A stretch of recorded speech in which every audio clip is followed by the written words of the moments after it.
لله فلا تدعوا مع الله أحدا صدق الله تعالى وصدق رسوله النبي الأمي الكريم ونحن على ذلك لمن الشاهدين والشاكرين والحمد لله رب العالمين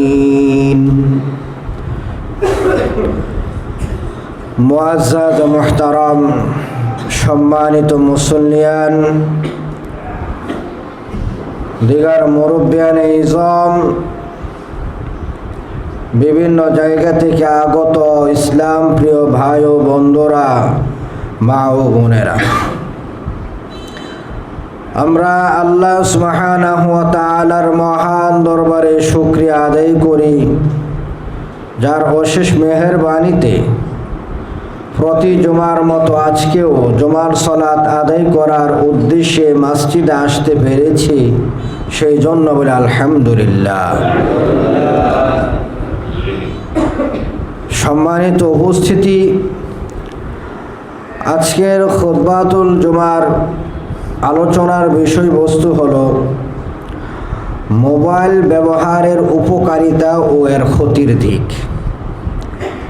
আজকে আমরা মোবাইলের মাধ্যমে কি ক্ষতির সম্মুখীন হতে পারি, ইসলামিক দৃষ্টিকোণ থেকে আমরা কোন ধরনের ক্ষতির সম্মুখীন হতে পারি বা হয়, এই ব্যাপারে আজকে আমরা আলোচনা করার চেষ্টা করব ইনশাআল্লাহ। আমার কথা বুঝেন তো? আলোচনার বিষয়বস্তু কি?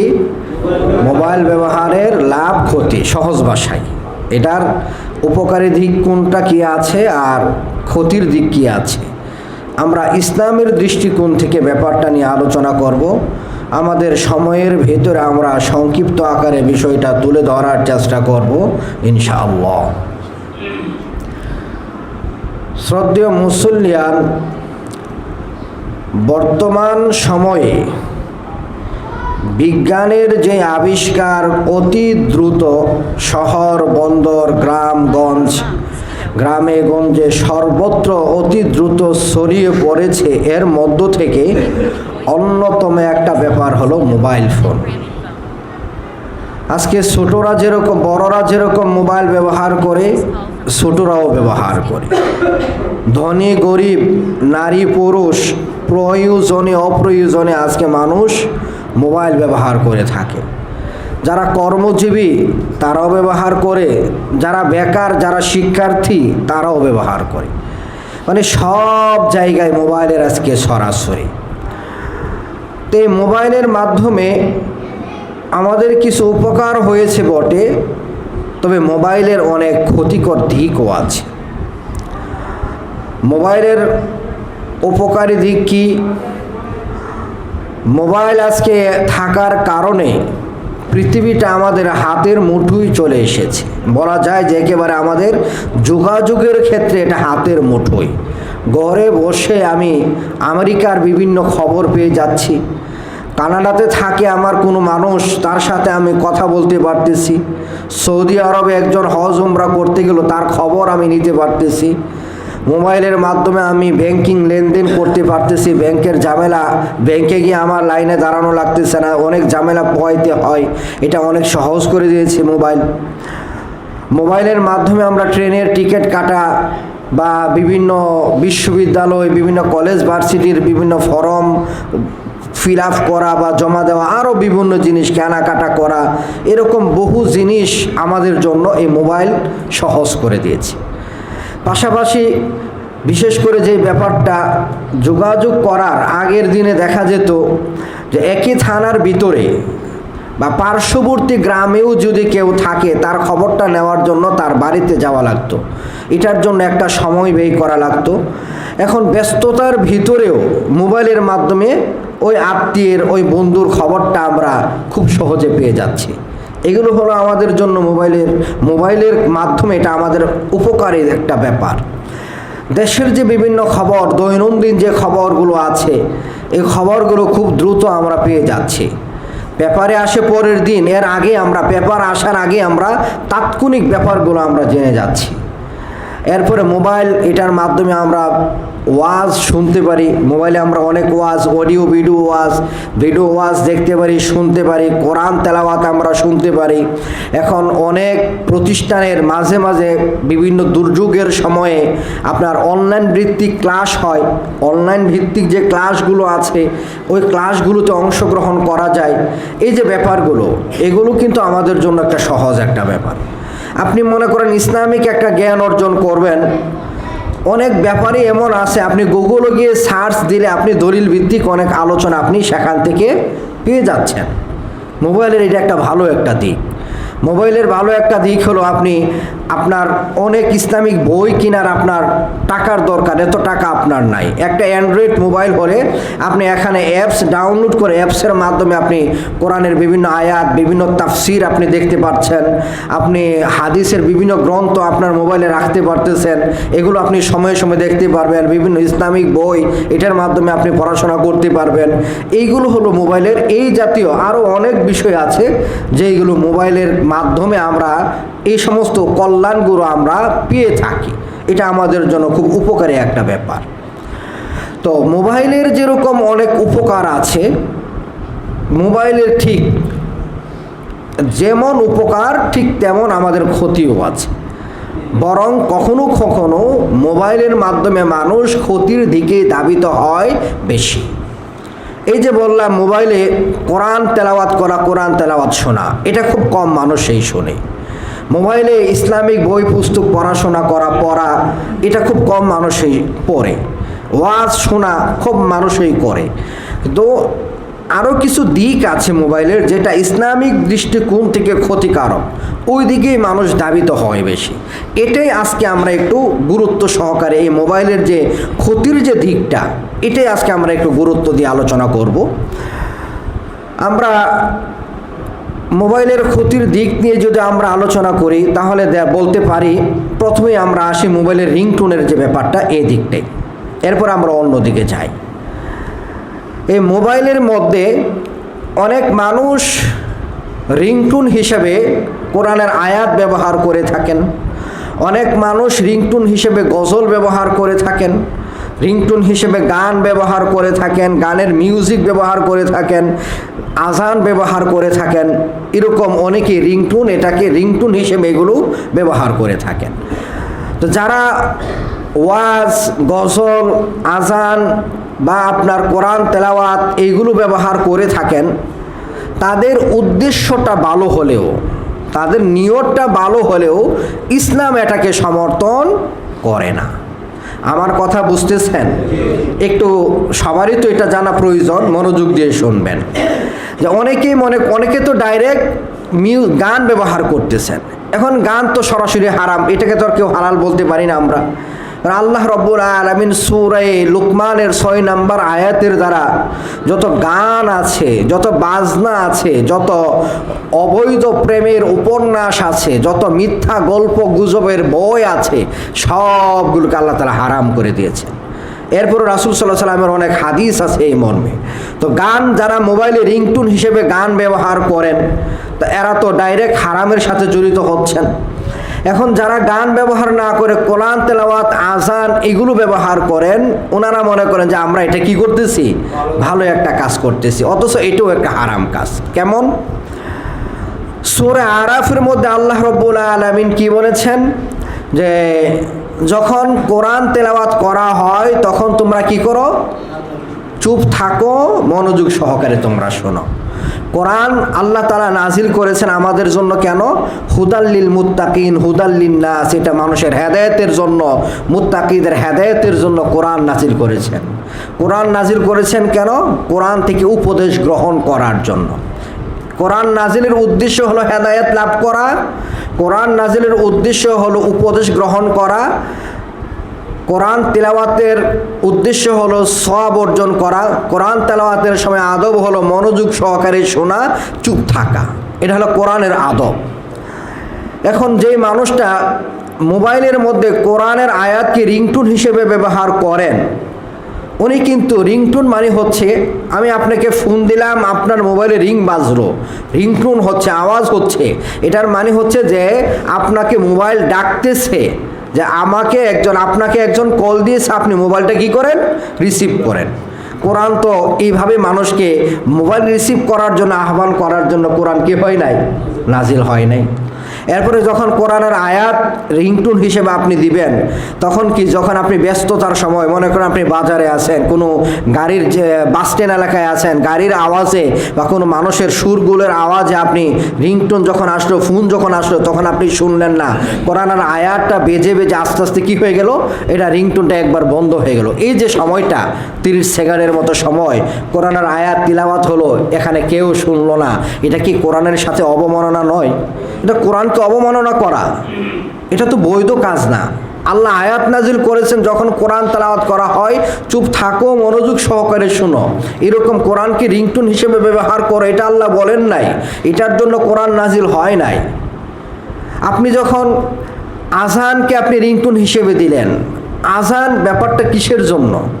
আল্লাহু আকবার, আল্লাহু আকবার, আল্লাহ সবার থেকে বড়, আল্লাহ সবার থেকে বড়। যত মাজার আছে, যত পীর আছে, যত ওলিয়া আউলিয়া আছে, যত মানুষ আছে, যত নবী রাসূল আছে, যা কিছু আছে, ফেরেশতা সহ যত সৃষ্টি আছে, কেউ আল্লাহর সমতুল্য নয়।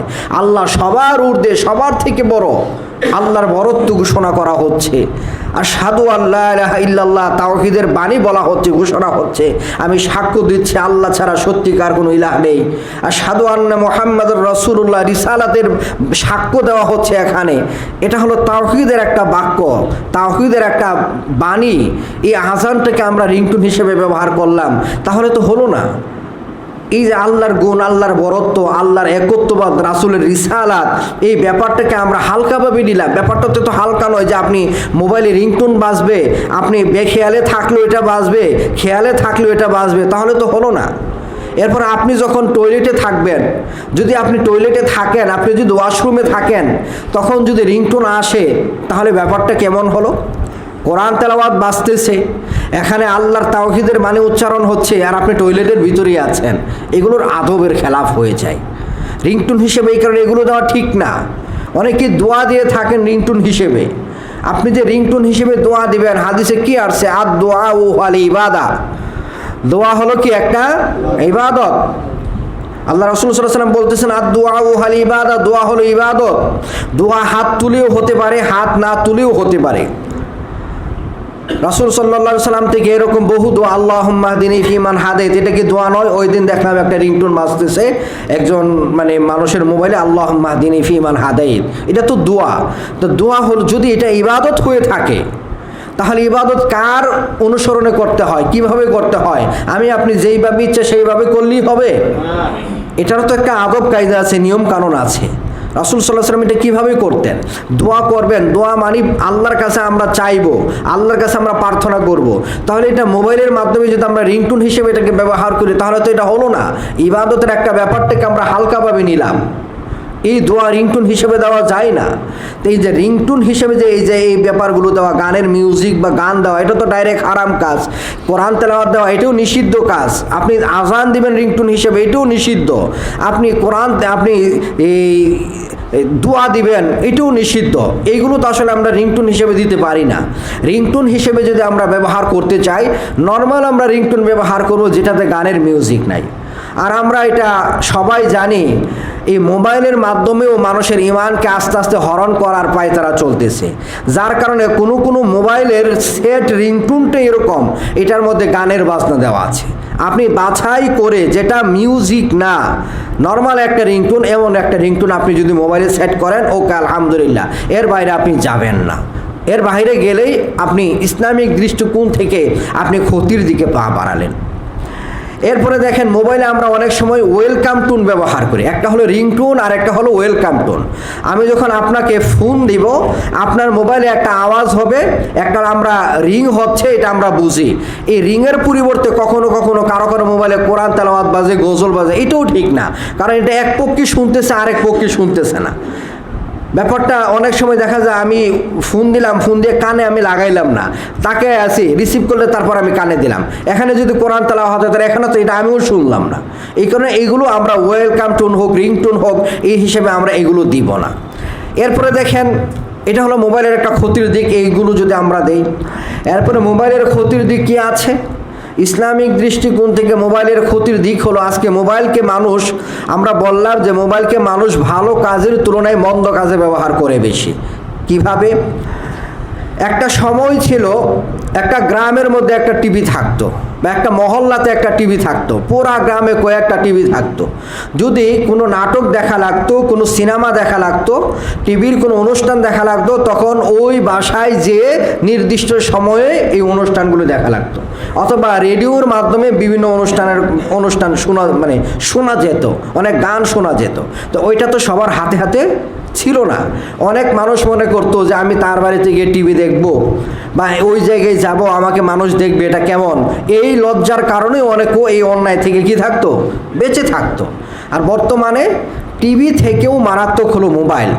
আর এই মোবাইল হাতে হাতে হওয়ার কারণে আপনি ইন্টারনেটের সাহায্যে যে কোনো গান, যে কোনো গানের ভিডিও, যে কোনো নাচের ভিডিও, যে কোনো সিনেমা, যে কোনো আপনার নাটক, যে কোনো বিষয় আপনি কি করতে পারেন, আপনি একেবারে নিরিবিলিতে অবস্থান করে আপনি এটা দেখতে পারেন।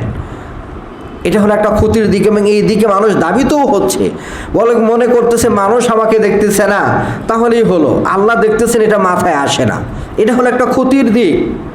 এই মোবাইলের মাধ্যমে কি হয়, বহু মানুষ মোবাইল, যে সিম কোম্পানিগুলো যারা আছে, আরও বিভিন্ন সময় বিভিন্ন অফার দেয়, আর এই অফারগুলো পেয়ে, এমবির অফার, মিনিটের অফার, এই অফারগুলো পেয়ে মানুষ কী করে, প্রয়োজনে অপ্রয়োজনে বিভিন্ন মানুষের সাথে কথাবার্তা বলা, এই যে এই বিভিন্ন এমবির অফার পেয়ে রাত জেগে জেগে বিভিন্ন অশ্লীল ভিডিও দেখা, অনৈসলামী কাজের সাথে জড়িত থাকা, ছেলে মেয়েকে ফোন দেওয়া, অবৈধভাবে মেয়ে ছেলেকে ফোন দেওয়া, এই যে ব্যাপারগুলো, এইগুলো কিন্তু দিন দিন চলতেছে আমাদের সমাজে। আমরা সবাই জানি বর্তমানে পরকীয়া, জিনা, ব্যভিচার, এগুলো দিন দিন বৃদ্ধি পাচ্ছে। স্বামী রেখে স্ত্রী, স্ত্রী রেখে স্বামী অন্য মেয়ের সাথে সম্পর্কে জড়াচ্ছে। এই কাজটা করার জন্য যেই মাধ্যমটা আমাদেরকে এই অন্যায় কাজের দিকে ধাবিত হতে সবচেয়ে বেশি সহজ করেছে, সেটা হলো মোবাইল। মোবাইলের মাধ্যমে সহজে যোগাযোগ রক্ষা করার সুযোগ থাকার কারণে আস্তে আস্তে রিলেশনশিপ গড়ে উঠতেছে, আপনার পরকীয়া গড়ে উঠতেছে, পরকীয়া হচ্ছে, একটা সময়ে আপনার বিভিন্ন ধরনের ঝামেলা পোহাতে হচ্ছে, সংসার ভেঙে যাচ্ছে, অনেক ঝামেলা হচ্ছে। ছাত্রছাত্রী যারা আছে তারাও এই মোবাইলের কারণে আস্তে আস্তে তারা পড়াশোনা থেকে অমনোযোগী হয়ে আস্তে আস্তে দূরে সরে যাচ্ছে। এগুলো আপনাদের অজানা নয়, সবাই আমরা ব্যাপারগুলো আমরা জানি। এইগুলো কিন্তু মোবাইলের অকল্যাণ দিক। এইগুলো থেকে আমরা যারা মোবাইল ব্যবহার করি, আমাদের উচিত এই বিষয়গুলো থেকে আমাদের কি থাকা, দূরে থাকা। মোবাইলের অকল্যাণকর দিক দেখেন কি, মসজিদ এটা হলো আল্লাহর ঘর। কার ঘর বলেন? আল্লাহর ঘর। আল্লাহ মসজিদের ব্যাপারে কি বলেছেন? ও আন্নাল মাসাজিদা লিল্লাহ, সকল মসজিদ হলো আল্লাহর জন্য। ফালা তাদউ মা আল্লাহি আহাদা, কাজে মসজিদে তোমরা শুধু আল্লাহর ইবাদত করবে, আল্লাহর সাথে অন্য কাউকে তোমরা মসজিদে ডাকবে না। আল্লাহর সাথে অন্য কাউকে তোমরা মসজিদে ডাকবে না, মসজিদে আসবে শুধু আল্লাহর ইবাদতের জন্য। আলহামদুলিল্লাহ, আমরা মসজিদে আসি আল্লাহর ইবাদতের উদ্দেশ্যেই। বিশেষ করে মসজিদে মানুষ একত্রিত হয় কিসের জন্য? জামাতের সাথে সালাত আদায় করার জন্য। এখন আমরা যারা মোবাইল ব্যবহার করি, দেখেন আমরা আসলে এখানে কি ক্ষতির সম্মুখীন হচ্ছে। মসজিদে আসি, অনেক ইবাদত বন্দিগি থেকে, মসজিদে কোরআন তেলাওয়াত হয়, মসজিদে দ্বীনি আলোচনা হয়, মসজিদে জিকির আজকার হতে পারে কোরআন সুন্নাহর পদ্ধতিতে ব্যক্তিগতভাবে, মসজিদে আপনার নফল সালাত আদায় করা হতে পারে, ফরজ সালাত জামাতে আদায় হতে পারে, সুন্নাহ সালাত আদায় হতে পারে। এই যে বিভিন্ন ইবাদতগুলো হয়, ইতিকাফ করা হয় মসজিদে, এই ইবাদতগুলো কিন্তু মসজিদে হয়। বিশেষ করে যখন আপনি সালাত আদায় করবেন, আল্লাহ রাব্বুল আলামিন এখানে আমাদেরকে কি নির্দেশনা দিলেন? যে ক্বাদ আফলাহাল মুমিনুন আল্লাযীনা হুম ফি সালাতিহিম খাশিউন। ওই ঈমানদার সফল, যে ঈমানদার সালাত আদায় করে বিনয়ের সাথে, নম্রতার সাথে, ভদ্রতার সাথে। সালাতের ভিতরে তার মনোযোগ থাকে, খুশু খুযু যাকে বলা হয়, আল্লাহর ভয় তার ভিতরে থাকা, বিনয়ী ভাব, নম্র ভাব থাকা। হাদিসে যে কথাটা বলা আছে, তুমি এমনভাবে ইবাদত করো যেন তুমি আল্লাহকে দেখতেছ। যদি তুমি আল্লাহকে দেখতে না পাও, এটা তো নিশ্চিত আল্লাহ তোমাকে দেখতেছেন। এমন মনোভাব নিয়ে তুমি সালাতটা আদায় করো। রাসূল সাল্লাল্লাহু আলাইহি ওয়াসাল্লাম যে বললেন, তুমি তোমার জীবন প্রত্যেকটা সালাতকে জীবনের সর্বশেষ সালাত হিসেবে মনে করে, সর্বশেষ সালাত মনে করে সালাত আদায় করবে। মনোযোগটা যাতে সালাতে বেশি থাকে। সালাতটা হলো বান্দা এবং তার রবের মাঝখানে সংযোগ স্থাপনকারী। সালাতটা হলো ইমানদারদের হৃদয়ে প্রশান্তি আনয়নকারী। এই যে সালাতের যে ব্যাপারগুলো, এটা আমরা এই ফজিলতগুলো যদি পাইতে চাই বা সালাতটাকে যদি আমাদের জন্য প্রশান্তিময় করতে চাই, রবের সাথে সালাতটাকে রবের সাথে সংযোগের মাধ্যম করতে চাই, আমরা যদি বিনয়ের সাথে, নম্রতার সাথে, খুশুর সাথে সালাত আদায় করতে চাই, তাহলে আমাদের কিন্তু সালাত আদায়ের পরিবেশটাও ওই রকম হওয়া দরকার। ওই রকম পরিবেশটা হওয়া দরকার। খুব শোরগোল যেখানে হয়, খুব আওয়াজ হয়, এমন পরিবেশে কিন্তু এমন মনোযোগ সহকারে সালাত আদায় করা সম্ভব হয় না। আপনি সালাত আবার দেখেন, সালাত যদি আপনি আদায় করেন, মনোযোগ সালাতে না থাকে, খামখেয়ালি থাকে, অলসতা থাকে, নামাজের মন না থেকে অন্যদিকে মনোযোগ আপনি ইচ্ছাকৃতভাবে বাহিরে রাখেন, আল্লাহ আবার আয়াত নাযিল করলেন, ফাওয়াইলুল লিল মুসাল্লিন আল্লাযীনা হুম আন সালাতিহিম সাহুন। যেই মুসল্লি তার নামাজের ব্যাপারে উদাসীন, যেই মুসল্লি তার নামাজের ব্যাপারে অবহেলা করে, ওই মুসল্লির জন্য জাহান্নাম। এই আয়াতগুলো আপনি একদিকে রাখেন, অন্যদিকে মোবাইলের ব্যাপারটা দেখেন। আপনি মসজিদে ঢুকলেন, মনে করেন জামাতে সালাত আদায় হচ্ছে, সুন্দর একটা পরিবেশ, হঠাৎ করে আপনার মোবাইলে রিংটোন বেজে উঠল। হঠাৎ করে আপনার মোবাইলে কি উঠলো? রিংটোন বেজে উঠলো। গান যদি হয়, গানও বাজে। মসজিদের ভিতরে মানুষের মোবাইলে কি বাজে? গানও বাজে। এটা আমি অনর্থক বলতেছি না, নিজ কানে শুনেই বলতেছি। আমাদের এই মসজিদে এই ধরনের ঘটনা মাঝে মাঝে ঘটে। গান বাজে, অনেক সময় আজানের আওয়াজ হয়, কোরআন তেলাওয়াত হয়, গানের মিউজিক বাজে, বা এমনিতে একটা নর্মাল রিংটুনই হোক। আপনি যখন মোবাইলের রিংটুনটা বন্ধ না করে, মোবাইলটা বন্ধ না করে বা রিংটুন অফ না করে আপনি যখন সালাতে দাঁড়াবেন, সালাতে সবাই একাগ্রতার সাথে সালাত আদায় করতেছে, এমত অবস্থায় যদি আপনার রিংটা বেজে ওঠে, বলেন তো মনোযোগ নষ্ট হবে কি না? আমার মনোযোগ নষ্ট হয়, আপনাদের মনোযোগ নষ্ট হবে কিনা আমি জানি না, তবে আমি মনোযোগ রাখতে পারি না, তো নামাজে তো মনোযোগ থাকবে না। প্রথম কথা, আপনার মোবাইলের রিংটোন বাজলে আপনার মনোযোগ নষ্ট হবে। দ্বিতীয় কথা, যারা এই আওয়াজটা শুনবে সবার কানে পৌঁছবে, যাদের কানে পৌঁছবে তাদের সবার মন নামাজের বাহিরে যাবে। এই যে ব্যাপারটা, এটা কিন্তু ইসলামিক দৃষ্টিকোণ থেকে মারাত্মক ক্ষতিকারক। এখন এরপরে যদি মনটা নামাজে না আসে, আপনার হোক বা অন্যদের হোক, সবার পাপের দায়ভার যার রিংটোন বাজলো তার কাঁধে বর্তাবে। দ্বিতীয়ত, আপনার যদি আপনার স্বাভাবিক আপনার মোবাইলে ফোন আসলে আপনার মতো নামাজ আর বসার কথা না। কেন? কারণ আপনার মতো তখন চলে গেছে কে ফোন দিল, ওই দিকে চলে গেছে। তাহলে আপনি যে সালাতটা আদায় করলেন, তাহলে ফাওয়াইলুল লিল মুসাল্লিন আল্লাযীনা হুম আন সালাতিহিম সাহুন, ওই কাতারে পড়ার সম্ভাবনা আছে কিনা? আছে। এই কারণে আপনারা দেখবেন হাদিস আবু দাউদের মধ্যে 1330 থেকে কয়েকটা হাদিস একাধারে আছে। রাসূল সাল্লাল্লাহু আলাইহি ওয়াসাল্লাম একদিন মসজিদে আছেন, ইতিকাফরত অবস্থায় আছেন। হঠাৎ করে দেখলেন মসজিদের মধ্যে জোরে কোরআন তেলাওয়াত করা হইতেছে। কি তেলাওয়াত বলেন তো? কোরআন তেলাওয়াত করা। এটা কি গুনাহের কাজ না সওয়াবের কাজ? আফদলুল ইবাদা বলা আছে হাদিসের মধ্যে। সর্বোত্তম ইবাদত হলো কোরআন তেলাওয়াত। হাদিসে এই কথা আছে, কোরআন তেলাওয়াত এত ফজিলতপূর্ণ কাজ, প্রত্যেকটা হরফের সর্বনিম্ন 10টা নেকি, সর্বোচ্চ আল্লাহ 700 গুণ, তার বেশিও আল্লাহ বাড়াইয়া দিতে পারেন। এত বড় সওয়াবের কাজ। কোরআন তেলাওয়াতের ব্যাপারে আল্লাহ কোরআনে 2টা আয়াত নাজিল করলেন, তোমরা কোরআন তিলাওয়াত করো। কোরআন বুঝার ব্যাপারে আয়াত নাজিল করলেন অনেকগুলো, তিলাওয়াতের ব্যাপারে আল্লাহ আয়াত নাজিল করলেন। তাহলে এই তিলাওয়াত করা হচ্ছে কোথায়? মসজিদে। যেখানে ইবাদত করা হয় ওই জায়গায় আল্লাহর ইবাদত, কোরআন তেলাওয়াত হচ্ছে। রাসূল সাল্লাল্লাহু আলাইহি সাল্লাম ইতিকাফরত অবস্থায় তার একটা হুজরা, মানে অবস্থানের একটা হুজরার মতো একটা জায়গা থাকতো, সেখান থেকে পর্দাটা সরালেন, পর্দাটা সরায়া মাথাটা বের করে সাহাবীদেরকে বললেন, এই শোনো, এই মসজিদে তোমরা সবাই তোমাদের রবের সাথে মোনাজাতে লিপ্ত আছো। মানে কেউ ইতিকাফ করতেছে, এটাও সওয়াবের কাজ। কেউ সালাত আদায় করতেছে, এটা রবের সাথে কথা হচ্ছে। অনেকে অনেক ধরনের ইবাদত করতেছে। তো এই যে ইবাদতগুলো করতেছে, বিশেষ করে সালাতের ভিতরে হয় মোনাজাত। মোনাজাত শব্দটা এখানে আসলো। তে এই যে বিভিন্ন ইবাদতের লিপ্ত আছে, বিশেষ করে অনেকে সালাত আদায় করতেছেন। কাজেই রাসূল বলতেছেন এই অবস্থায় তোমরা কেউ সালাতও আদায় করার সময় বেশি জোরে সালাতে তিলাওয়াত করবে না। আবার তোমরা কিরাত, দুইটা কথা আছে, প্রথম আসছে কিরাতের কথা, পরে আসছে সালাতের কথা। কাজেই তোমরা এই অবস্থায় মসজিদে তোমরা জোরে কোরআন তেলাওয়াত করবে না, অথবা তোমার সালাতের মধ্যে যে যা পড়ো এটাকে জোরে জোরে পড়বে না। মানে রাসূল কি করে দিলেন, কোরআন তেলাওয়াত জোরে জোরে করলে অন্যের সালাতে সমস্যা হবে, এই কারণে রাসূল এটাকে কি করে দিলেন, নিষেধ করে দিলেন। ব্যক্তিগতভাবে আপনি যখন সালাত আদায় করবেন, ব্যক্তিগতভাবে সালাত আদায় করলে আপনি যদি সালাতে জোরে জোরে কোরআন তেলাওয়াত করেন, আর পাশে যদি মসজিদ, যেহেতু এখানে তো অন্য কেউ সালাত আদায় করতে পারে, এখানে অন্য কেউ যদি সালাত আদায় করে, ওই সালাতে আপনি যদি একক সালাতে জোরে তেলাওয়াত করেন, আরেকজন যে সালাত আদায় করতেছে তার কি হবে, সমস্যা হবে। আমার কথা বুঝতেছেন? দুইটা কথা, একটা হলো জামাতে সালাত আদায় করা।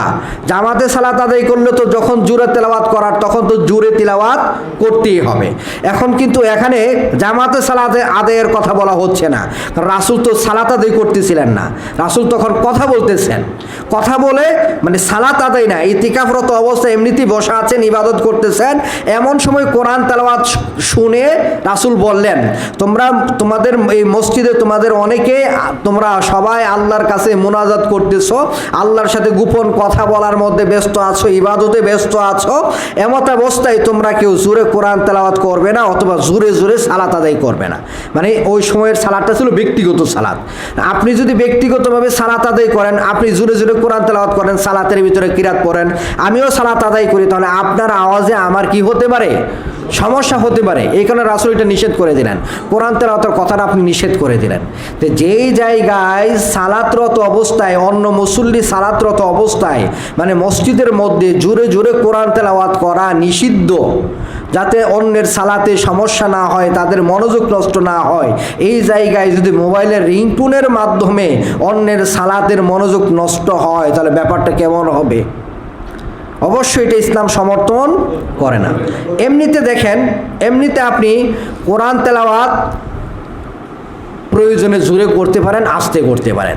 একদিন আল্লাহ রাসূল সাল্লাল্লাহু আলাইহি ওয়াসাল্লাম রাতের বেলা দেখলেন তাহাজ্জুদ সালাতে আবু বকর রাদিয়াল্লাহু তাআলা আনহু খুব আস্তে আস্তে কোরআন তেলাওয়াত করতেছেন, খুব আস্তে আস্তে।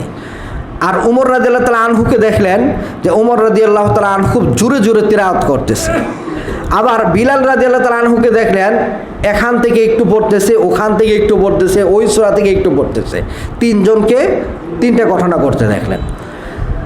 তিনজনকে রাসূল সাল্লাল্লাহু আলাইহি ওয়াসাল্লাম তিনজনের সাথে কথা বললেন। আবু বকর রাদিয়াল্লাহু তাআলা আনহুকে বললেন, আবু বকর, আমি তো দেখলাম তুমি নামাজের মধ্যে এত নীরবে তিলাওয়াত করতেছ, তোমার আওয়াজ শোনাই যাচ্ছিল না। আবু বকর রাদিয়াল্লাহু তাআলা আনহু উত্তর দিলেন, ইয়া রাসূলুল্লাহ সাল্লাল্লাহু আলাইহি ওয়াসাল্লাম, আমি যার সাথে কথা বলতেছি তিনি তো বধির না, তিনি তো আস্তে বললেও শোনেন। মানে আমি তো নামাজে কি বলতেছি না বলতেছি এটা আল্লাহর জন্য, আল্লাহ তো আমার কথা শুনতেছেনি। রাসূল তাকে কিচ্ছু বলেন নাই, কোনো সমস্যা নাই। এই কারণে রাসূল তার কথাটা সমর্থন করলেন। আবু বকর রাদিয়াল্লাহু তাআলা আনহু উমর রাদিয়াল্লাহু তাআলা আনহুকে বললেন, উমর, তো তুমি এত জোরে জোরে তিলাওয়াত করতেছিলা, ব্যাপার কি? তো উমর রাদিয়াল্লাহু তাআলা আনহু বলেন, ইয়া রাসূলুল্লাহ, আমার উদ্দেশ্য ছিল যে শয়তানকে তাড়ানো, যাতে শয়তান কোরআন তেলাওয়াতের আওয়াজ শুনে সে এখান থেকে দূরে সরে যায়, আর যে সমস্ত মানুষ ঘুমায় আছে এরা যাতে আমার আওয়াজ শুনে ঘুম থেকে উঠে সালাতে দাঁড়াতে পারে। রাসূল তাকেও তিরস্কার করেন নাই, তবে দুইজনকে একটু পরামর্শ দিলেন যে আবু বকর তুমি একটু জোরে পড়তে পারো, উমর তুমি তোমার আওয়াজটা আর একটু আস্তে করতে পারো, তুমি একটু আস্তে করো, আবু বকর তুমি একটু জোরে পড়ো। কিন্তু তিরস্কার করেন নাই যে তুমি তো ভুল করছো, উমর তুমি তো ভুল করছো, দুইজনের একজনকে এই কথা বলেন নাই। বিলাল রাদিয়াল্লাহু তাআলা আনহুকে বলেন, ইয়া বিলাল, তুমি দেখলাম এখান থেকে কয়েকটা আয়াত পড়তেছো, আবার ওইখান থেকে কয়েকটা আয়াত পড়তেছো। বিলাল রাদিয়াল্লাহু তাআলা আনহু রাসূল সাল্লাল্লাহু আলাইহি ওয়াসাল্লামকে বললেন, ইয়া রাসূলুল্লাহ সাল্লাল্লাহু আলাইহি ওয়াসাল্লাম, আল্লাহ কত সুন্দর সুন্দর কথা বলেছেন দেখছেন। আল্লাহ তাআলা তো জানেন, আল্লাহ তাআলা সবগুলোকে আল্লাহ একত্রিত করে দিবেন। মানে এখানে যে আয়াতগুলো আছে এটার যে সুন্দর অর্থগুলো, এই আয়াতগুলো আমি পড়লাম, আবার এটার সাথে মিলায় আরেক জায়গা থেকে বললাম, আল্লাহ সবগুলোকে একত্র করে নেবেন। রাসূল সাল্লাল্লাহু আলাইহি ওয়াসাল্লাম তাকেও কী করেন নাই? তিরস্কার করেন নাই। তো এখন বিলাল রাদিয়াল্লাহু তাআলা আনহু যদি আস্তে তিলাওয়াত করতেন তাহলে তো রাসূল শুনতেন না। ওমর রাদিয়াল্লাহু তাআলা আনহু জোরে তিলাওয়াত করতেছিলেন। তো তার মানে মসজিদ ছাড়া আপনি যদি আপনার বাসায় সালাত আদায় করেন অথবা এমন সময় আদায় করেন যখন অন্য কেউ সালাত আদায় করতেছে না, তখন আপনি জোরে আস্তে আপনি দুটোটাই কী করতে পারেন? তেলাওয়াত করতে পারেন, সমস্যা নাই। যেমন একদিন আল্লাহ রাসূল সাল্লাল্লাহু আলাইহি ওয়াসাল্লাম বলতেছেন, অমুকের উপরে আল্লাহ রহম নাজিল করুক। আবু দাউদের এই হাদিসগুলোতে আপনি পাবেন, অমুকের উপর আল্লাহ রহম নাজিল করুক, কারণ সূরা আল ইমরানের একটা আয়াত রাসূল সাল্লাল্লাহু আলাইহি ওয়াসাল্লাম ভুলে গেছিলেন।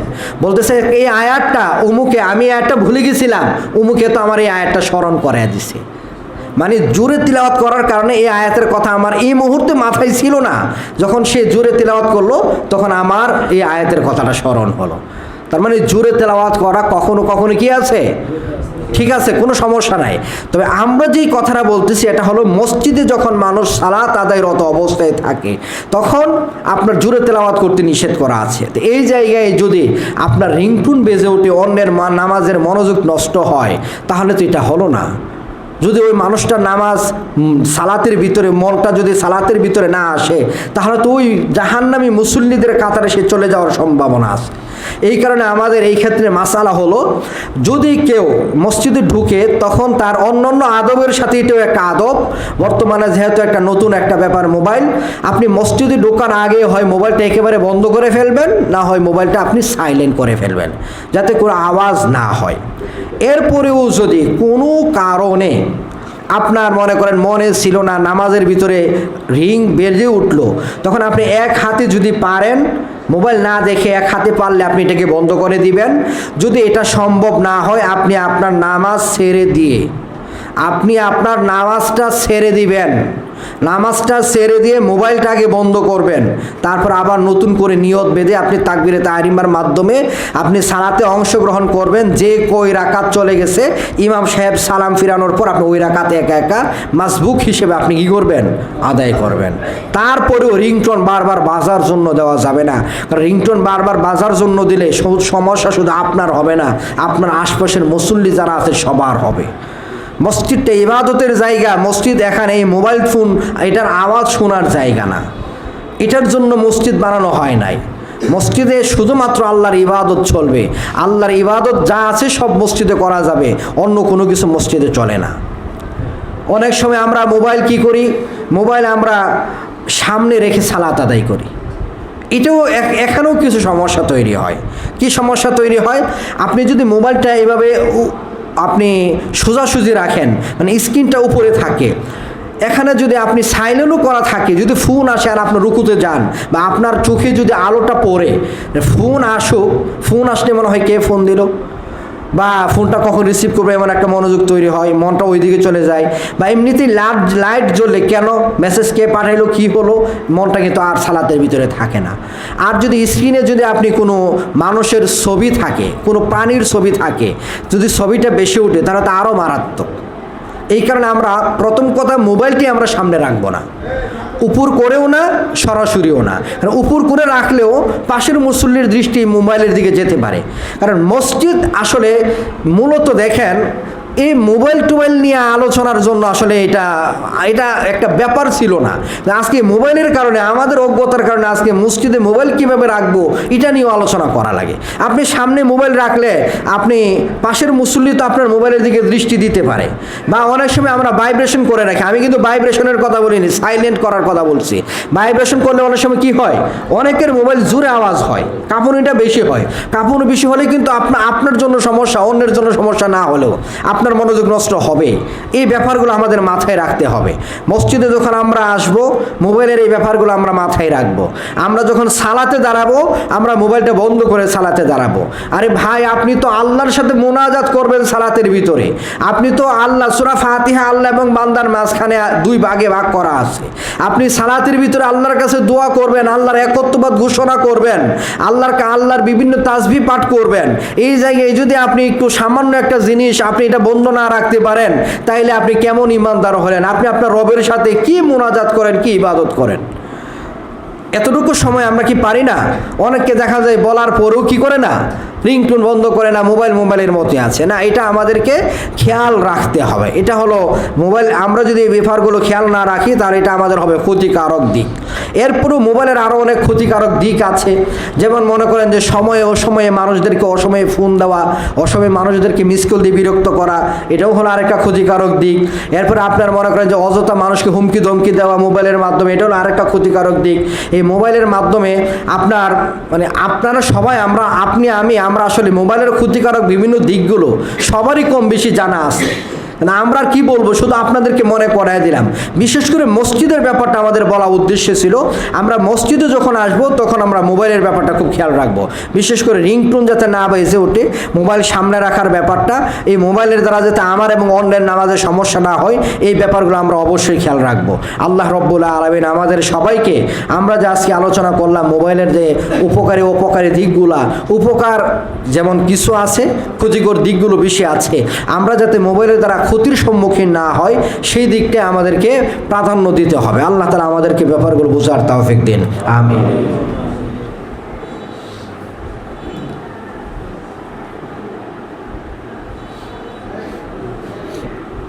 ইন্নাল হামদুলিল্লাহ ওয়াসসালাতু ওয়াসসালামু আলা রাসূলিল্লাহ ওয়া আলা আলিহি ওয়া আসহাবিহি আজমাইন, আম্মা বাদ। আউযু বিল্লাহি মিনাশ শাইতানির রাজীম। ইন্নাল্লাহা ওয়া মালাইকাতাহু ইউসাল্লুনা আলান নবী ইয়া আইয়ুহাল্লাযীনা আমানু সাল্লু আলাইহি ওয়া সাল্লিমু তাসলিমা। আল্লাহুম্মা সাল্লি আলা মুহাম্মাদিন ওয়া আলা আলি মুহাম্মাদ কামা সাল্লাইতা আলা ইব্রাহিম ওয়া আলা আলি ইব্রাহিম ইন্নাকা হামিদুম মাজিদ। আল্লাহুম্মা বারিক আলা মুহাম্মাদিন ওয়া আলা আলি মুহাম্মাদ কামা বারাকতা আলা ইব্রাহিম ওয়া আলা আলি ইব্রাহিম ইন্নাকা হামিদুম মাজিদ। আল্লাহুম্মা ইন্না নাসআলুকাল হুদা ওয়াত তুকা ওয়াল আফাফা ওয়াল গিনা। আল্লাহুম্মা ইন্না নাসআলুকা ইলমান নাফিআ ওয়া রিজকান তাইয়্যিবা ওয়া আমালান মুতাকাব্বিলা। আল্লাহুম্মা ইগফির লানা ওয়ারহাম আলা আমওয়াতিনা ওয়াগফির লানা ওয়া লিল মুমিনিনা ওয়াল মুমিনাতি ওয়াল মুসলিমিনা ওয়াল মুসলিমাত। আল্লাহুম্মা ইন্না নাউযু বিকা মিন আযাবি জাহান্নাম ওয়া নাউযু বিকা মিন আযাবিল কবর ওয়া নাউযু বিকা মিন ফিতনাতিল মাসিহিদ দাজ্জাল ওয়া নাউযু বিকা মিন ফিতনাতিল মাহইয়া ওয়াল মামাত। আল্লাহুম্মা ইন্না নাউযু বিকা মিনাল মা'সামি ওয়াল মাগরাম। আল্লাহুম্মা ইন্নাকা আফুউন কারীম তুহিব্বুল আফওয়া ফা'ফু আন্না। আল্লাহুম্মা হাসিবনা হিসাবান ইয়াসীরা। আল্লাহুম্মা লা তুযিগ কুলুবানা বা'দা ইয হাদাইতানা ওয়া হাব লানা মিন লাদুনকা রাহমাহ ইন্নাকা আনতাল ওয়াহ্হাব। আল্লাহুম্মা যালামনা আনফুসানা ওয়া ইল্লাম তাগফির লানা ওয়া তারহামনা লানাকুনান্না মিনাল খাসিরিন। আল্লাহুম্মা আজিরনা মিনান নার। আল্লাহুম্মা ইন্না নাসআলুকাল জান্নাতাল ফিরদাউস। আল্লাহুম্মা আতিনা ফিদ দুনিয়া হাসানাহ ওয়া ফিল আখিরাতি হাসানাহ ওয়া কিনা আযাবান নার। আল্লাহুম্মা তাকাব্বাল মিন্না ইন্নাকা আনতাস সামিউল আলিম। সুবহানাকাল্লাহুম্মা ওয়া বিহামদিক আশহাদু আল্লা ইলাহা ইল্লা আনতা আস্তাগফিরুকা ওয়া আতুবু ইলাইক।